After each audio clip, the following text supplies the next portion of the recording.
The emergency room at St. Mary's Hospital buzzed with its usual controlled chaos.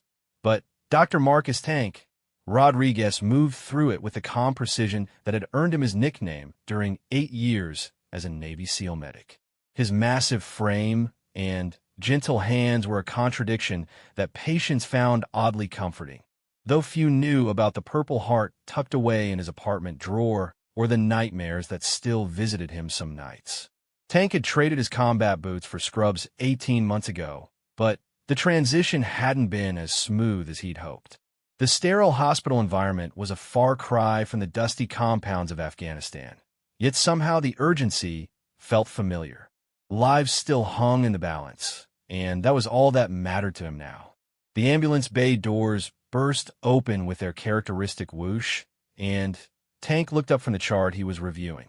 2 paramedics rushed in wheeling a stretcher, their faces grim with the kind of expression that meant serious business.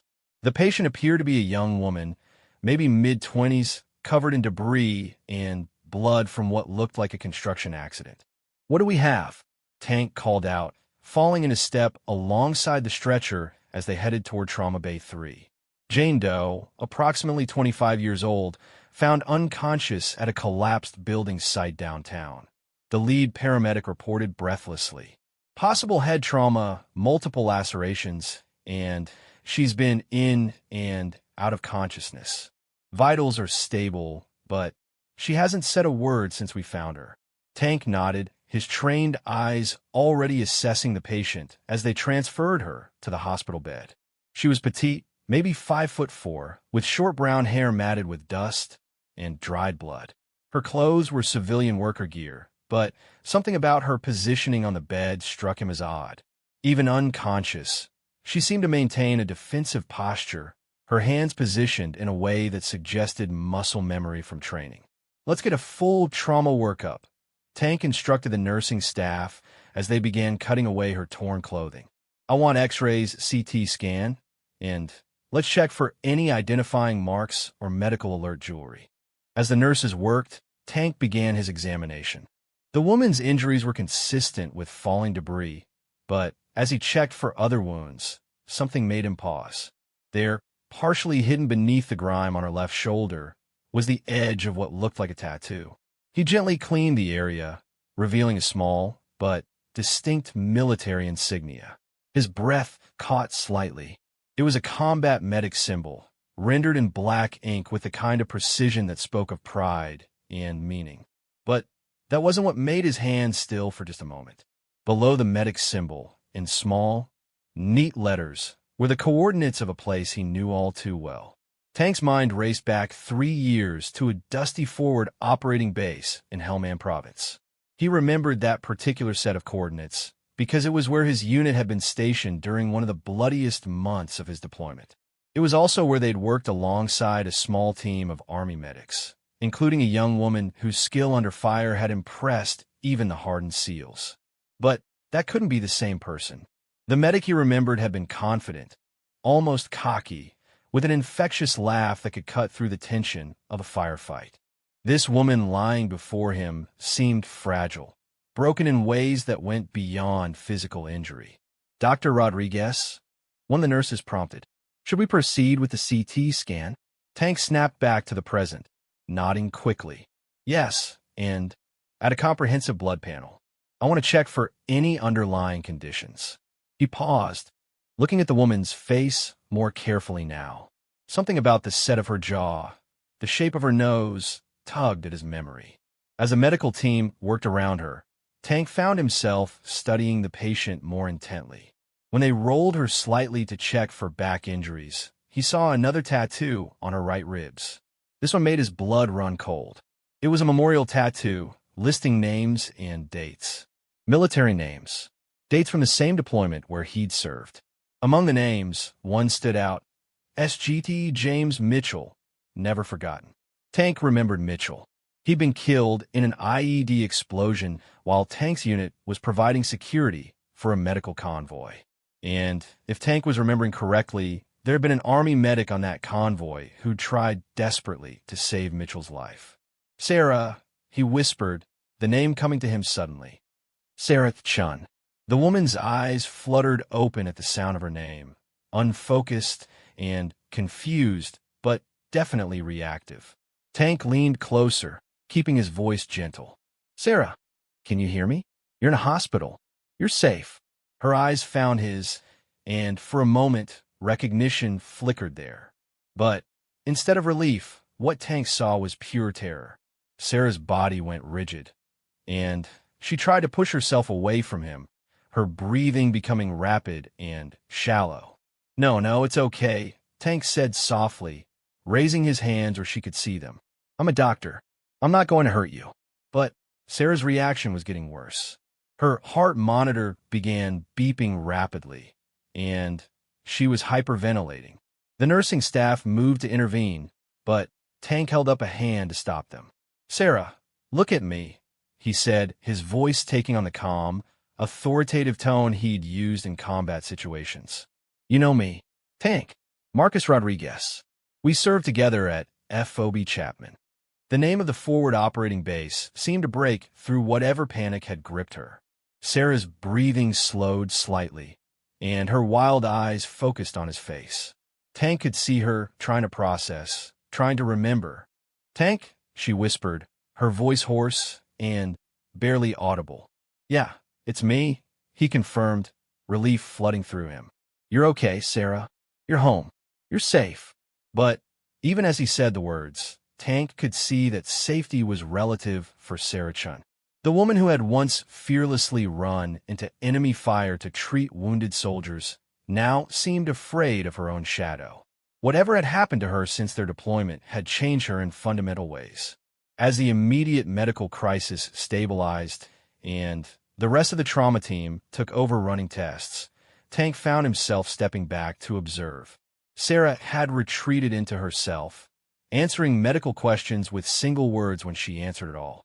She wouldn't make eye contact with anyone, and she flinched whenever someone moved too quickly near her. The CT scan came back showing a mild concussion, but no serious brain injury. Her other wounds were superficial, mostly cuts and bruises. Physically, she would heal quickly, but Tank could see deeper wounds that wouldn't show up on any medical imaging. During a quiet moment, Tank approached Sarah's bedside again. She was staring at the ceiling, her hands folded tightly across her chest. "The tattoo on your shoulder," he said quietly. "Those coordinates. I remember that place." Sarah's eyes closed, and Tank saw a single tear escape down her cheek. "We lost good people there," he continued, "but we also saved lives." "You saved lives, Sarah? I remember watching you work on Lieutenant Parker after he took shrapnel in his leg. You probably don't remember, but you joked with him the whole time, kept him conscious, and calm until we could get him to a surgical unit." "He made it home," Sarah said suddenly, her voice barely above a whisper. "Got married last year. Send me a picture." Tank felt a small surge of hope.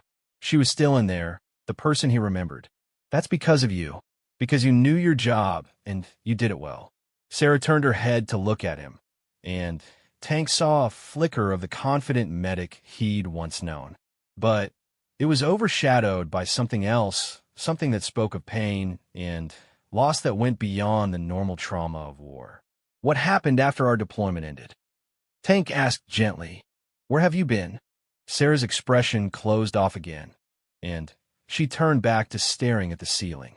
"Doesn't matter now." "It matters to me," Tank said. "You matter to me. We were brothers and sisters over there, Sarah. That doesn't just disappear because we're home." The word home seemed to trigger something in Sarah. Her breathing became shaky again, and Tank could see her struggling with some internal battle. "I don't have a home," she said finally. "Haven't had one for a long time."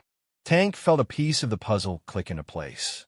Sarah Chun, decorated combat medic, was homeless. The construction site where she'd been found wasn't a workplace accident. She'd been seeking shelter in an abandoned building that had partially collapsed. The realization hit Tank like a physical blow. How many veterans were out there struggling like this, invisible and forgotten by the very society they'd served? How had Sarah, who had been so strong and capable in Afghanistan, ended up living on the streets? "How long?" he asked. Sarah seemed to understand what he was asking. 2 years, she said. Maybe 3. Time kind of blurs together when you're... She didn't finish the sentence, but she didn't need to.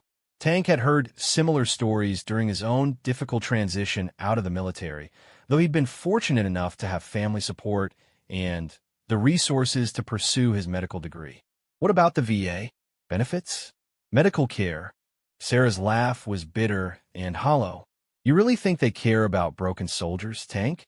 Especially ones who can't prove they belong anymore.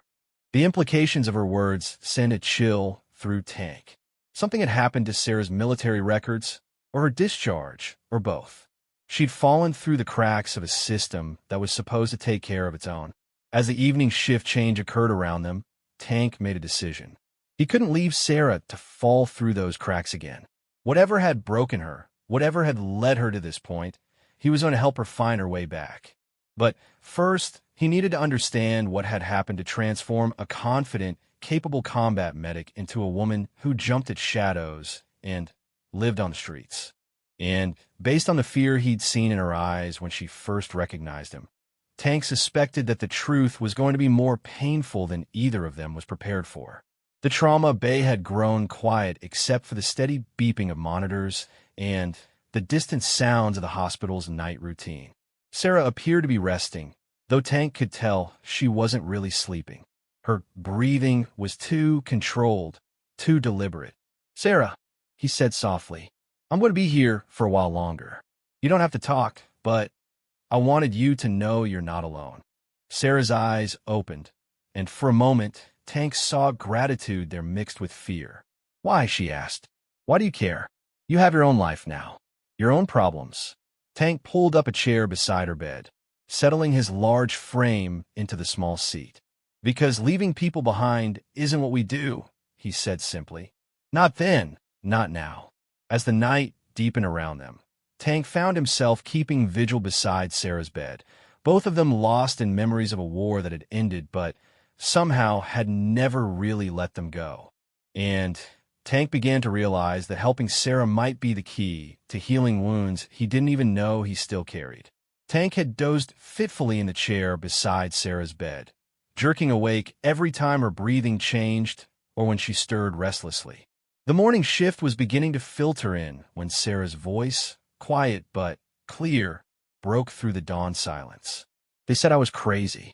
Tank opened his eyes fully, looking over at Sarah. She was staring out the small window at the lightening sky, her profile etched with exhaustion and something deeper. "Who said that?" Tank asked gently, not moving from his position in the chair. "The Army. The doctors. The review board." Sarah's voice was flat, emotionless. "After my 3rd tour." Tank felt his chest tighten. He'd done 2 tours himself and knew how brutal even that had been. 3 tours for a combat medic meant Sarah had seen horrors most people couldn't imagine. "What happened on your 3rd tour?" Sarah was quiet for so long that Tank thought she wouldn't answer. When she finally spoke, her words came out in measured sentences, as if she were reading from a report. "Kandahar Province. We were attached to a Marine unit running medical support for village outreach missions. Everything was supposed to be routine." She paused, her hands clenching in a fist beneath the hospital blanket. Nothing was ever routine. Tank waited, knowing that pushing would only cause Sarah to retreat again. He'd learned patience during his own struggles with PTSD, understanding that some stories had to emerge in their own time. There's this village, maybe 40 families. The Marines had been working with them for months, building trust, setting up a small clinic. I was supposed to train their local healer in basic emergency medicine. Sarah's voice grew softer. Her name was Nasreen. She was maybe 19, but she was smart, really smart. She wanted to be a real doctor someday. The past tense wasn't lost on Tank. He could already sense where this story was heading, and his heart ached for what Sarah was about to share. "We've been working together for 2 weeks. She was like a little sister, always asking questions, always eager to learn. She spoke 3 languages and could suture a wound better than most of the corpsmen I'd worked with." A ghost of a smile crossed Sarah's face. "She used to bring me tea every morning. Said it was her grandmother's recipe for keeping spirits strong." Sarah's breathing became more labored, and Tank could see her struggling with the memory. The attack came during morning prayers. Insurgents had been planning it for weeks, waiting for the right moment when most of the Marines were out on patrol. They hit the clinic first. Sarah's voice broke slightly. Nasreen was inside, organizing medical supplies. I was maybe 50 yards away, checking on an elderly man with infected leg wounds. Tank closed his eyes, already knowing but needing to hear the rest. The explosion threw me into a wall. When I got up, half the clinic was gone. I could hear screaming, people calling for help. I ran toward the building, but my CEO was yelling for me to stay back, said it was too dangerous. Sarah's hands were shaking now, but I could hear Nasreen. She was trapped under debris, calling my name. You went in anyway, Tank said quietly. It wasn't a question. He knew Sarah, knew the kind of person she was. The building was on fire. Part of the roof had collapsed. I found Nasreen pinned under a support beam, her legs crushed. She was conscious, trying to tell me something in Pashto, but I couldn't understand her. Sarah wiped tears from her cheeks with the back of her hand. I tried to lift the beam, but it was too heavy. I tried to dig her out, but there wasn't time. The room fell silent, except for the quiet beeping of medical equipment and Sarah's ragged breathing. She died holding my hand, Sarah whispered. This 19-year-old girl who just wanted to help people, who brought me tea every morning and called me sister. She died because I wasn't strong enough to save her. Tank felt his own eyes burning with unshed tears. Sarah, you know that wasn't your fault. You did everything you could. Did I? Sarah turned to look at him for the first time since starting her story. Because that's not what the investigation concluded. Tank frowned. What investigation? Apparently, there had been intelligence suggesting the village might be compromised. Some of the brass thought the local contacts couldn't be trusted. Sarah's voice turned bitter. My CEO had recommended pulling back from the village clinic program, but I'd argued against it. I'd vouched for Nasreen and her family personally. The pieces began falling into place for Tank. Sarah hadn't just lost someone she cared about. She'd been blamed for the circumstances that led to that loss. The review board said my emotional attachment to local nationals had compromised my judgment. They said I'd put Marines at risk by advocating for continued operations in an unsecured area. Sarah laughed, but there was no humor in it. 11 people died in that attack, including 4 Marines. And, according to the official report, it was partially my fault for not maintaining proper professional distance. Tank felt anger building in his chest. He'd seen this before, the military's tendency to find scapegoats when operations went wrong. But he'd never seen it directed at someone who'd risked their life trying to save others. What did they do to you? Medical discharge.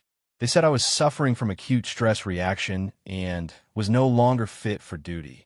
My records were flagged with psychological concerns. Sarah's voice was flat again, as if she were reciting facts about someone else. Officially, I was discharged for mental health reasons. Unofficially, I was kicked out for caring too much about the wrong people. The injustice of it made Tank's hands clench into fists. Sarah had done exactly what any good medic should do, form connections with the people she was trying to help. The fact that those connections had made her more effective at her job should have been commended, not punished. What about appeals? Legal representation? With what money? With what credibility? I was a sergeant who'd been declared mentally unfit. Who was going to listen to me? Sarah closed her eyes. Besides, part of me believed they were right. Maybe I had let my emotions cloud my judgment. Maybe Nasreen would still be alive if I hadn't fought so hard to keep the clinic program going. Tank stood up from his chair and moved closer to Sarah's bed. Look at me, he said firmly. Sarah opened her eyes, meeting his gaze reluctantly. You did not kill Nasreen. You did not kill those Marines. Insurgents with explosives killed them. Evil people who target civilians and aid workers killed them. Tank's voice was intense, but gentle. And the fact that you cared about Nasreen, that you saw her as a person worth saving instead of just another local national, that's not a weakness. That's what made you a good medic. The review board didn't see it that way. The review board was wrong. And They were cowards for making you the scapegoat instead of acknowledging that sometimes bad things happen no matter how careful you are. For the first time since she'd started telling her story, Sarah looked directly into Tank's eyes and held the gaze. He could see years of self-doubt and guilt warring with a desperate need to believe what he was telling her. "Do you really believe that?" she asked. "I know it," Tank said without hesitation. "I've seen you work, Sarah. I've watched you save lives under impossible conditions. What happened to Nasreen was a tragedy, but it wasn't your fault." Sarah nodded slowly, though Tank could see she wasn't entirely convinced. Years of believing she was responsible for that tragedy wouldn't be erased by one conversation. "So how did you end up on the streets?" Tank asked gently. Sarah's expression grew guarded again. The medical discharge came with a diagnosis that made it hard to get work. PTSD, depression, anxiety disorder. Who wants to hire someone with that kind of record? And the VA benefits were tied up in appeals for months. What about family? Friends? My parents never really understood why I joined the Army in the first place. When I came back different, broken, they tried to help, but Sarah shrugged. They kept waiting for me to get better, to go back to being the person I was before. When that didn't happen, things got complicated.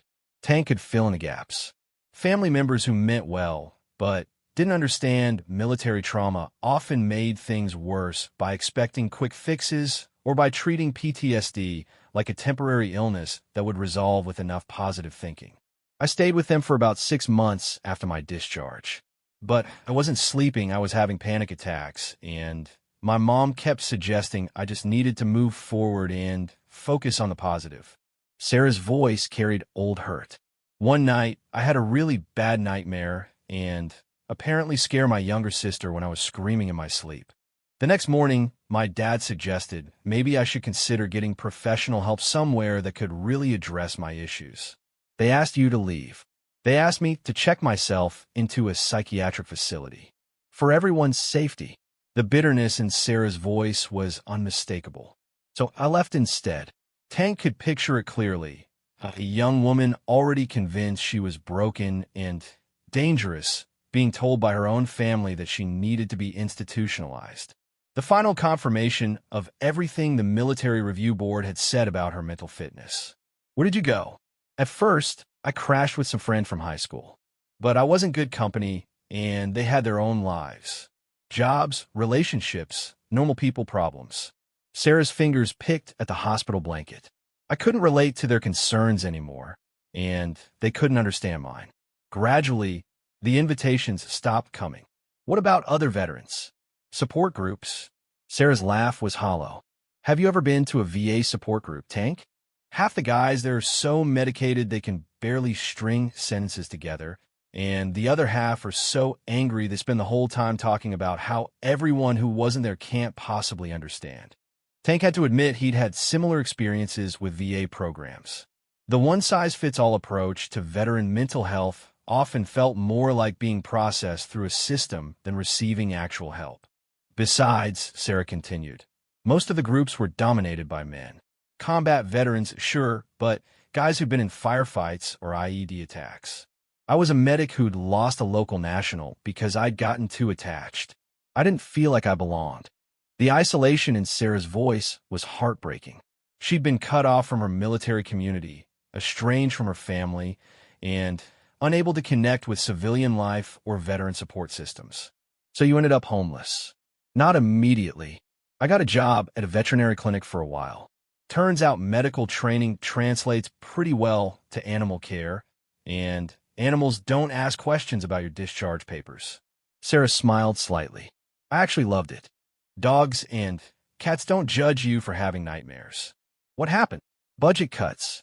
The clinic had to let go their newest employee. Sarah's expression darkened. By then, my savings were gone, and I'd burned through most of my professional references. Without a permanent address or reliable transportation, finding another job became almost impossible. Tank could see how quickly things could spiral downward once someone fell through the initial safety nets. No job meant no apartment. No apartment meant no address for job applications. No address meant no way to receive mail or maintain professional contacts. It was a cycle that trapped too many veterans. I spent the first few months bouncing between homeless shelters and sleeping in my car when the shelters were full. But the shelters weren't safe for someone like me. Sarah's voice grew quiet again. Too many people, too much noise, too many reminders of why I couldn't sleep in the first place. You were having flashbacks. Constantly. Crowds triggered them. Loud noises triggered them. Anyone speaking Arabic or Pashto triggered them. I'd have panic attacks in public, and people would either call the police or just assume I was on drugs. Sarah wiped her eyes again. After a while, it was easier to just avoid people altogether. Tank was beginning to understand how Sarah had become the frightened, withdrawn woman he'd found in his emergency room. Each rejection, each failure to fit into normal society, had pushed her further into isolation. The construction site where they found you? There are a lot of abandoned buildings in the city. Places where you can stay warm and dry without being bothered. I've been staying in that building for about 2 weeks. Sarah's voice grew softer. I thought it was stable. The lower floors seemed solid enough. You were on an upper floor when it collapsed. Sarah nodded. 3rd floor. There was a room that got good morning light, and it was quiet. I'd set up a little camp there, just a sleeping bag and some supplies. When the floor started giving way, I tried to get to the stairs, but everything happened so fast. Tank could imagine the terror Sarah must have felt, trapped in a collapsing building with no one knowing she was there. If the construction workers hadn't been doing an assessment of the property, her body might not have been found for weeks. Sarah, Tank said quietly, what if I told you it doesn't have to be like this anymore? Sarah looked at him with a mixture of hope and suspicion. What do you mean? I mean, what if there was another way? What if you didn't have to live on the streets, didn't have to be afraid all the time? Tank leaned forward in his chair. What if someone was willing to help you figure out how to put your life back together? Why would you do that? You barely know me anymore. Tank thought about his answer carefully. Because leaving people behind isn't what we do. Because you saved lives in Afghanistan, and you deserve better than dying forgotten in a collapsed building. And because maybe helping you is something I need to do too. The last part surprised even Tank as he said it. But he realized it was true. His own transition from military to civilian life had been successful on paper, but there were still nights when he woke up thinking he was back in Afghanistan. Still moments when the weight of the people he hadn't been able to save felt crushing. Maybe helping Sarah was as much about his own healing as hers. Sarah studied his face for a long moment, as if trying to determine whether she could trust what he was offering. What would that even look like? She asked finally. Tank smiled for the first time since their conversation had begun. I don't know yet, but we'll figure it out together. The hospital social worker, Mrs. Patricia Henley, sat across from Tank in the small conference room with a stack of paperwork and an expression that suggested she'd seen every type of case imaginable. Her gray hair was pulled back in a practical bun, and her kind eyes held the particular brand of compassion that came from years of helping people navigate impossible situations. Dr. Rodriguez, I appreciate your concern for Ms. Chun, but I have to be honest with you about the challenges we're facing, she said, adjusting her reading glasses. Without proper identification, valid Social Security documentation, or current VA enrollment, our options for placement are extremely limited. Tank leaned back in his chair, frustration evident in his posture. They'd been going through Sarah's case for over an hour, and every potential solution seemed to hit another bureaucratic wall. What exactly do you mean by proper identification? Tank asked. She's a decorated combat veteran who served 3 tours of duty. I understand that, doctor, but according to the Social Security Administration, Sarah Chin's benefits were suspended 3 years ago due to discrepancies in her military discharge paperwork. Without valid ID and a current address, she can't even begin the process of appealing that suspension. Tank felt his jaw clench. So because the military made her a scapegoat and discharged her unfairly, she's trapped in a system that won't acknowledge she exists? Mrs. Henley nodded sadly. It's not uncommon, unfortunately. When veterans fall through the cracks, it becomes increasingly difficult to climb back out. The bureaucracy that's supposed to protect them often becomes the biggest obstacle to their recovery. What about temporary housing? Emergency services? Our emergency shelter system is overcrowded and typically has waiting lists.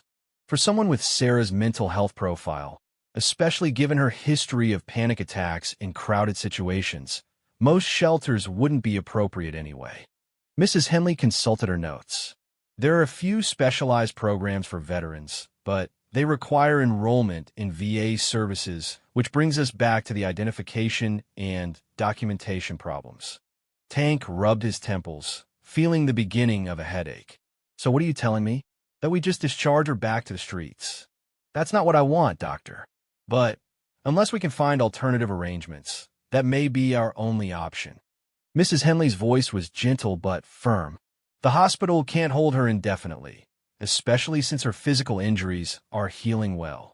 Tank was quiet for a moment, considering possibilities. Finally, he looked up at Mrs. Henley with determination in his eyes. What if I took responsibility for her? Mrs. Henley raised an eyebrow. What do you mean exactly? What if I provided temporary housing and support while we work on getting her documentation sorted out? As her attending physician, I could justify the need for continued medical supervision during her recovery. Dr. Rodriguez, that's a generous offer, but there are professional boundaries to consider. Taking a patient into your home could raise ethical concerns with the hospital administration. Not my home, Tank clarified. I have a small guest apartment above my garage that I was planning to rent out anyway. It's completely separate from my main residence, and it would give Sarah a safe place to stay while we work on long-term solutions. Mrs. Henley looked thoughtful. That's actually not unheard of. We've had situations where medical professionals have provided temporary housing for patients with special circumstances. But it would need to be properly documented, and you need clearance from the hospital's ethics board. How do we make that happen? I need to file a special circumstances petition with medical administration. You'd have to provide detailed justification for why this arrangement serves the patient's medical needs better than standard discharge protocols. Mrs. Henley was already pulling out additional forms, and Sarah would have to consent to the arrangement, of course. Tank felt the first stirring of hope since they'd started the meeting. How long would that take? If we can get all the paperwork filed today, probably 48 hours for approval. Maybe 72 if they want additional documentation. Mrs. Henley looked at Tank seriously. Are you sure about this, doctor? Taking responsibility for a patient with Sarah's complex trauma history isn't something to undertake lightly. Tank thought about Sarah's face when she'd told him about Nasreen, about the guilt and pain she'd been carrying for years. He thought about his own struggles with transitioning back to civilian life and how much having people who understood had meant to his recovery. I'm sure, he said firmly. Whatever it takes. An hour later, Tank knocked gently on the frame of Sarah's hospital room door. She was sitting up in bed, staring out the window at the city skyline. She looked small and lost in a hospital gown, but there was something different about her posture. Less defensive, maybe. Hey, Tank said softly. Mind if I come in? Sarah turned toward him and nodded. The social worker was here earlier. She said my options are pretty limited. Tank pulled up the chair he'd occupied for much of the past 2 days. Actually, I wanted to talk to you about that. I might have an alternative. Sarah's expression grew cautious. What kind of alternative?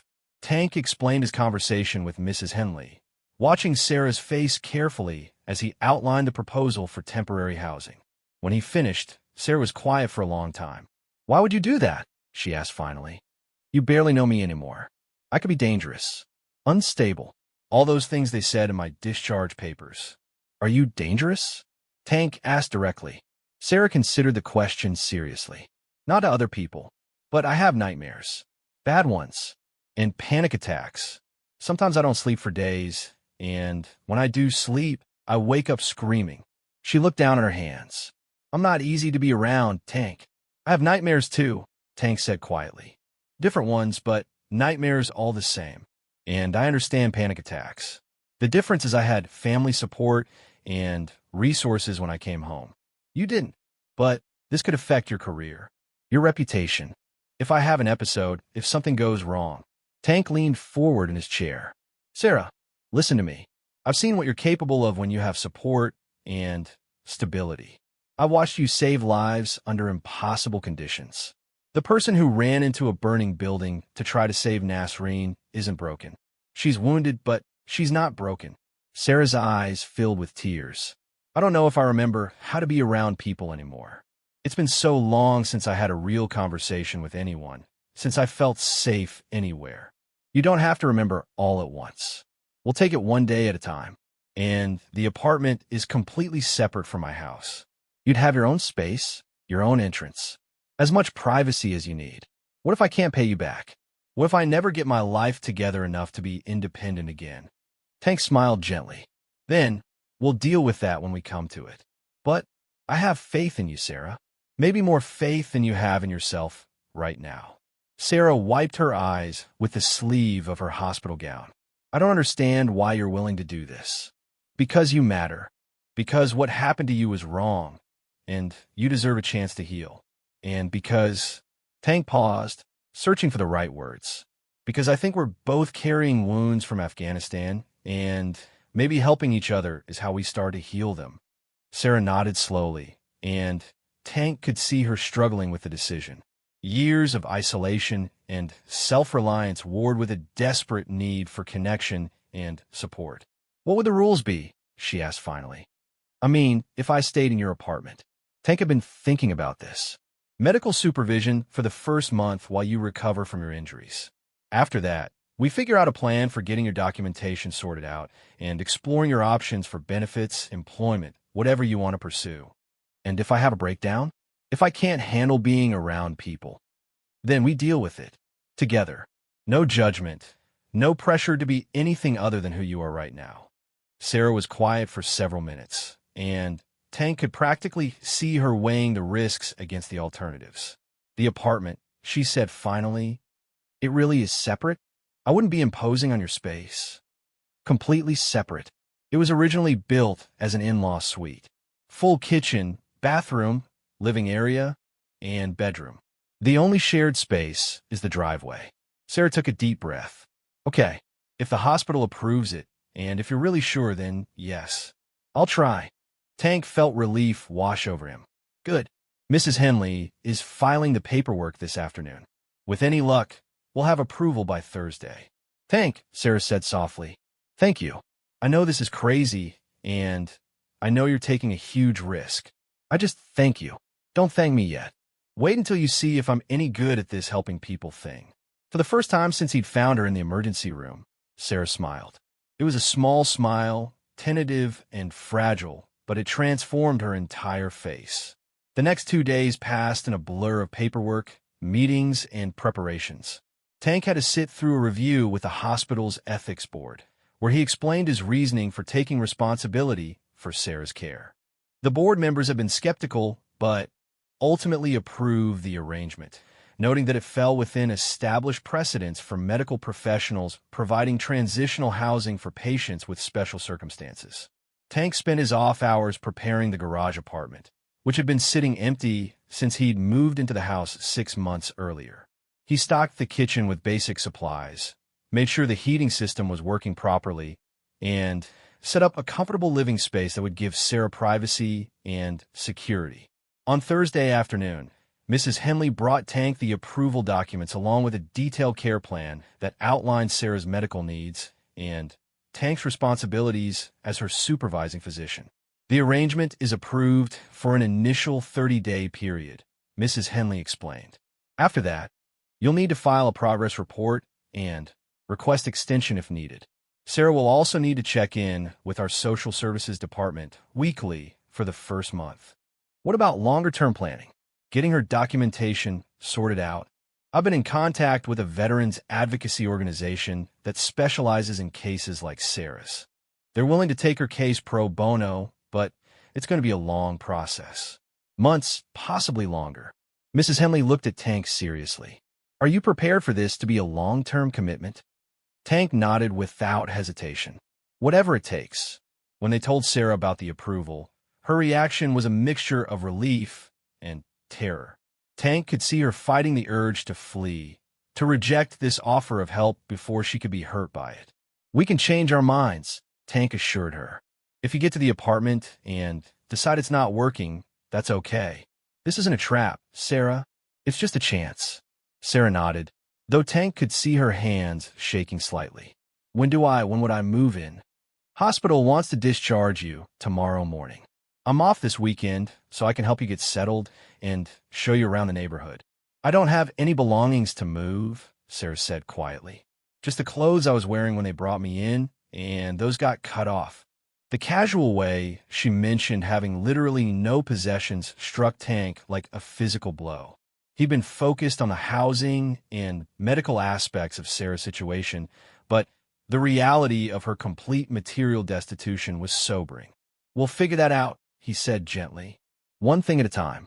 That evening, Tank sat in his living room reviewing Sarah's medical files and trying to prepare for what the next few weeks might bring. He'd dealt with trauma cases before, but those were typically short-term emergency situations. Taking responsibility for Sarah's long-term recovery felt like stepping into uncharted territory. His phone rang, interrupting his thoughts. It was his sister Maria calling from San Diego. Hey, big brother. How's the doctor life treating you? Tank smiled despite his preoccupation. Maria was one of the few people who'd understood his decision to leave the Navy and pursue medicine. Complicated at the moment. I'm taking in a temporary house guest. Oh, anyone interesting? Tank explained about Sarah, giving Maria the basics of her situation without violating patient confidentiality.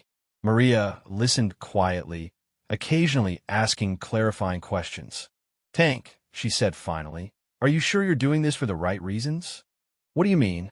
Are you trying to help this woman? Or are you trying to save someone you couldn't save in Afghanistan?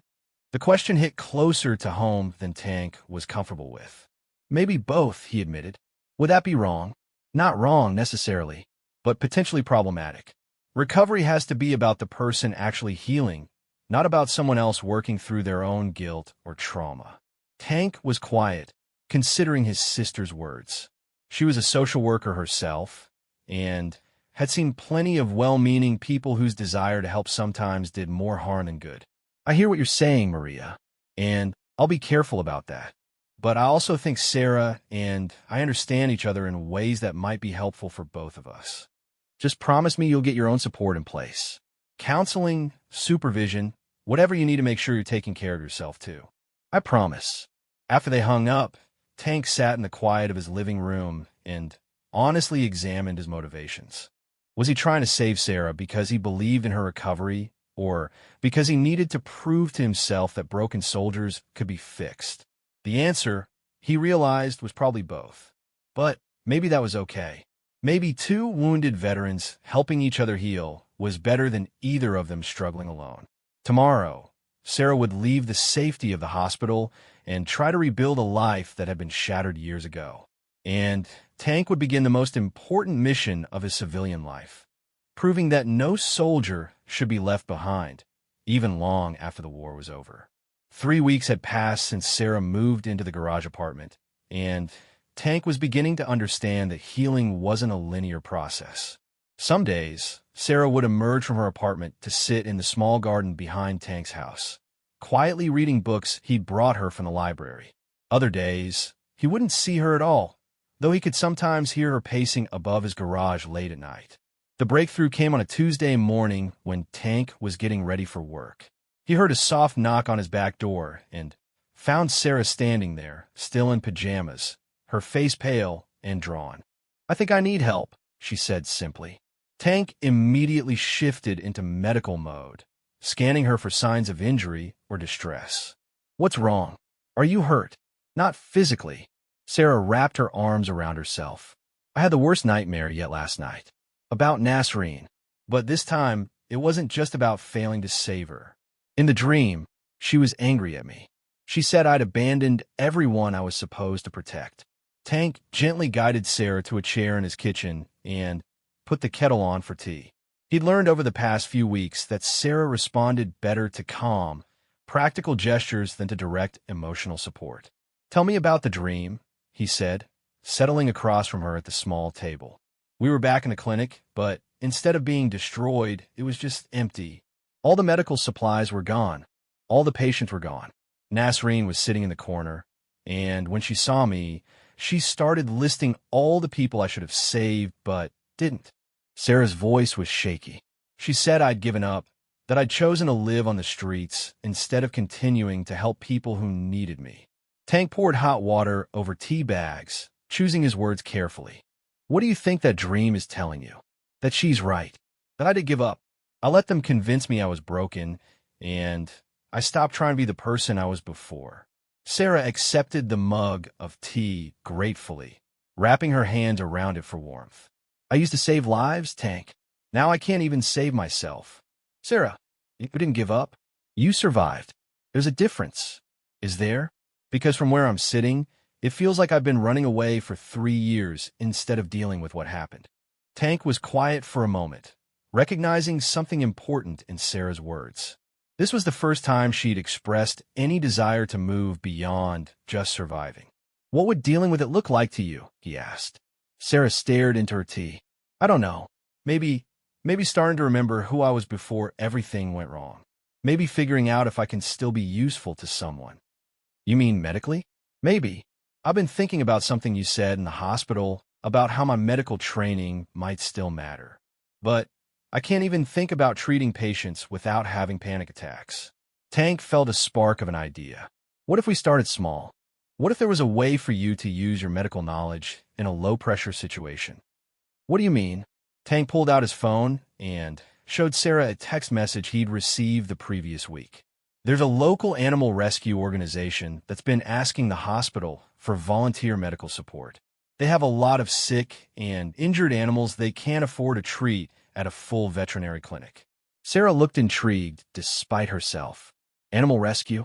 The woman who runs it is named Elena Martinez. She's a former Marine who started the rescue after she came home from Iraq. She specifically looks for volunteers who understand trauma, because a lot of the animals they take in have been abused or abandoned. Sarah was quiet for several minutes, and Tank could see her considering the possibility.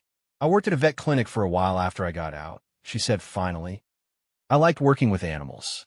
They don't judge you for having bad days. Would you be willing to meet Elena, just to see what they do? Sarah nodded slowly.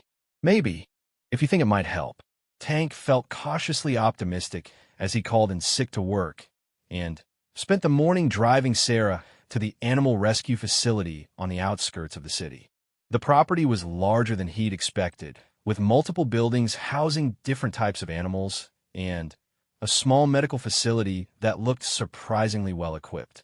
Elena Martinez turned out to be a compact woman in her 40s with short gray hair and the kind of direct, no-nonsense manner that Tank recognized from his military days. She greeted them at the main building with a warm smile and calloused hands that spoke of physical work. Dr. Rodriguez? I'm so glad you called. We can always use medical volunteers. She turned to Sarah with genuine interest. And you must be Sarah. Tank told me you have combat medic experience. Sarah nodded nervously. It's been a while since I've worked with patients, though. Well, our patients have 4 legs and fur, so it's a little different. But the basic principles are the same.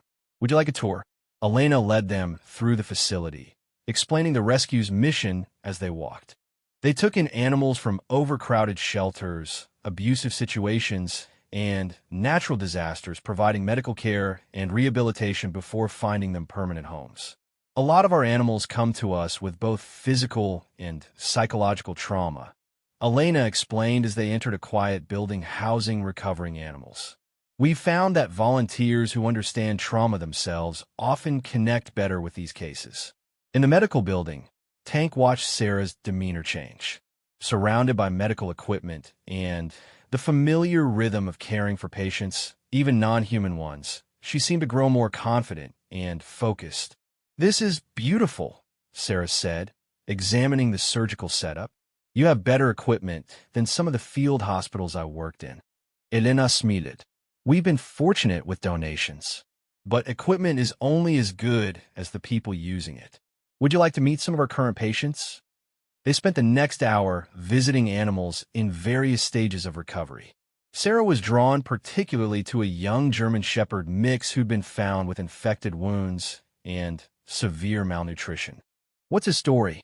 Sarah asked, approaching the dog's kennel slowly. His name is Ranger.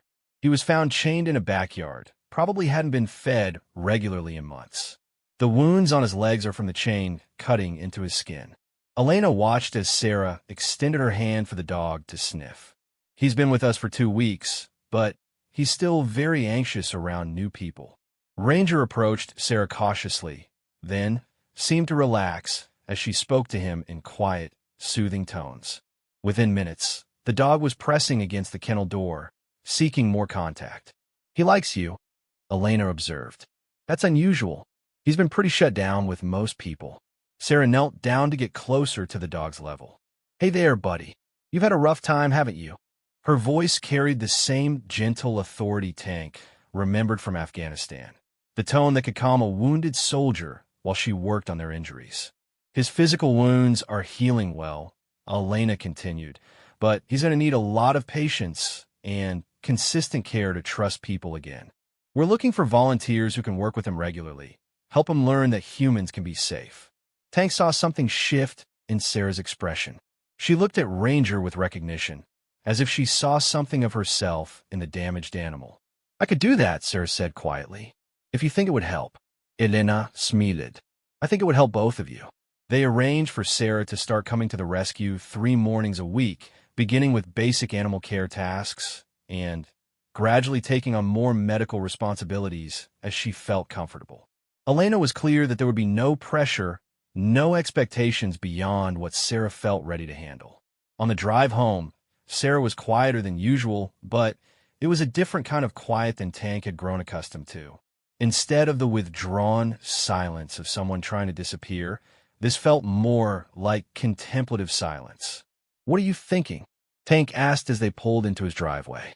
I'm thinking about something Elena said, about how animals with trauma connect better with people who understand trauma themselves.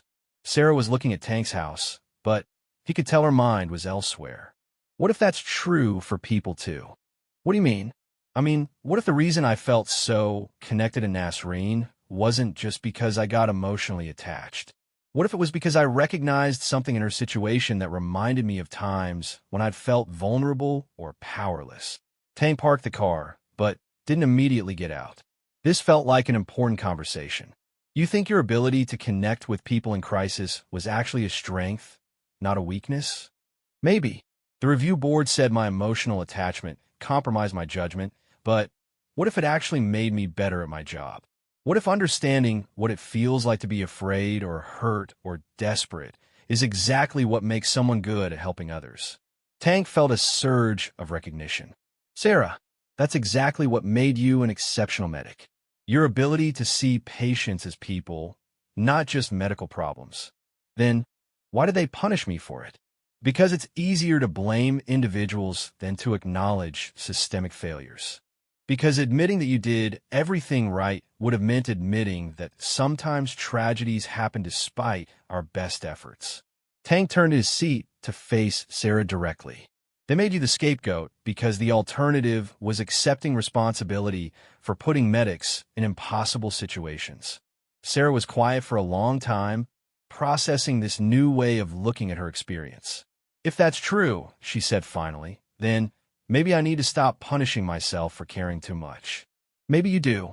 That evening, Tank heard Sarah moving around in her apartment, but instead of the restless pacing he'd grown accustomed to, it sounded more purposeful.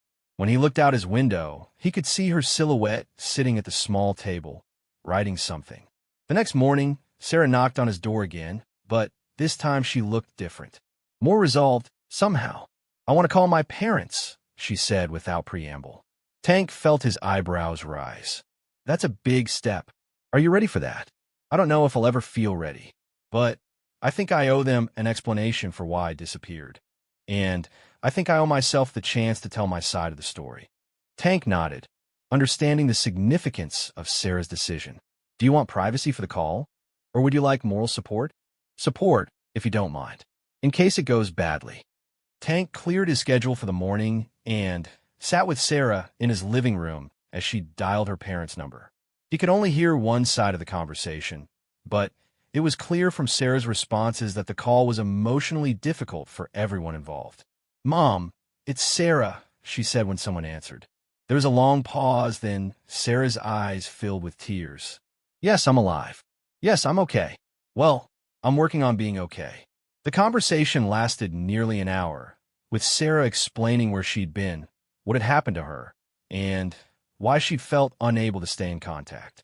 Tank watched her grow stronger as she talked, finding her voice in a way he hadn't seen before. "I know you thought I needed professional help," Sarah said near the end of the call. "And you were right. But I needed the kind of help that understands military trauma, not just generic mental health treatment." When she hung up, Sarah was crying, but Tank could tell they weren't tears of despair. "How did it go?" he asked gently. "Better than I expected. They want to see me.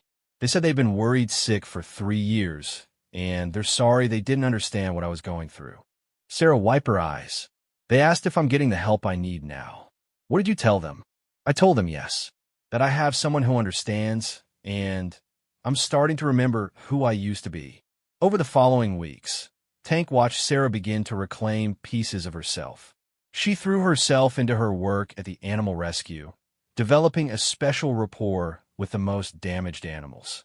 Ranger, the German Shepherd, became particularly attached to her, and Elena reported that his progress under Sarah's care was remarkable. "She has a gift," Elena told Tank during one of his visits to the facility. "The animals sense something in her that makes them feel safe. She's able to help them in ways that formal training can't teach." Sarah was also beginning to address her legal and bureaucratic challenges. The Veterans Advocacy Organization had taken her case and was working to appeal her discharge and restore her benefits. The process was slow and frustrating, but Sarah approached it with determination rather than despair. One evening in late spring, Tank found Sarah sitting in the garden behind his house, reading a veterinary manual he'd bought for her. The setting sun cast a golden light over her face, and for the first time since he'd found her in the emergency room, she looked truly peaceful. "Studying?" Tank asked, settling into the chair beside her. "Learning. There's so much about animal medicine that I never knew before." Sarah closed the book and looked at Tank seriously. "I've been thinking about something." "What's that?" "I want to go back to school. Not for human medicine, but for veterinary medicine. Elena thinks I might be able to get credit for my military medical training, and there are programs specifically for veterans transitioning to new careers." Tank felt a surge of pride and hope. "That sounds like an amazing idea. Have you looked into what that would involve?" "Some. It would mean leaving here eventually, probably moving to wherever I get accepted to school. But Elena said she'd give me a recommendation, and she knows veterinarians at several universities who work with veteran students." Tank felt a complex mix of emotions. He was thrilled to see Sarah planning for a future, but he realized he'd grown attached to having her nearby, to being part of her recovery process. "What about the apartment? The arrangement we have here?" Sarah looked at him with understanding. "That would have to change eventually. But Tank, what you've given me these past few months, it's not just housing. It's the space to remember who I am and figure out who I want to become." "You've given me something too," Tank admitted. "Helping you has helped me deal with my own stuff from Afghanistan. Things I didn't even realize I was still carrying around." They sat in comfortable silence for a while, watching the sun set over the city. Finally, Sarah spoke again. "Whatever happens next, whatever direction my life takes, I want you to know that you saved my life. Not just in the emergency room, but in all the ways that matter." Tank shook his head. "I think we saved each other." 6 months later, Tank received a photo on his phone. It showed Sarah in scrubs, standing in what was clearly a veterinary clinic, holding Ranger, who had somehow ended up being adopted by Elena and now served as a therapy dog at the rescue facility. Sarah was smiling, a real, genuine smile that lit up her entire face. The text that accompanied the photo read, "First day of my veterinary residency program. Ranger wanted to wish his favorite doctor good luck. Thank you for teaching me that wounded doesn't mean worthless. Love, Sarah." Tank saved the photo and thought about the journey that had brought them both to this point. Sarah had been right that night in the garden. They had saved each other. Sometimes healing meant learning that the things that had broken you could also make you stronger, more compassionate, more capable of helping others who were struggling. The room had indeed gone motionless when Tank first discovered Sarah's combat past in the emergency room. But what followed was movement, growth, and the kind of healing that comes when wounded people refuse to let their stories end in tragedy. Sarah Chun, combat medic, homeless veteran, survivor of bureaucratic abandonment and personal trauma, was becoming Dr. Sarah Chun, veterinarian and advocate for both animal and human healing. And Tank knew that wherever her path led next, she would carry with her the knowledge that no one fights alone and no one heals alone either. In the end, the most important discovery wasn't about Sarah's past, but about her future. And sometimes Tank reflected that was how true healing worked. Not by erasing the wounds, but by learning to transform them into sources of strength and connection with others who needed to know that recovery was possible, even when it seemed impossible. The wounded had found their voice again, and she was using it to help others find theirs.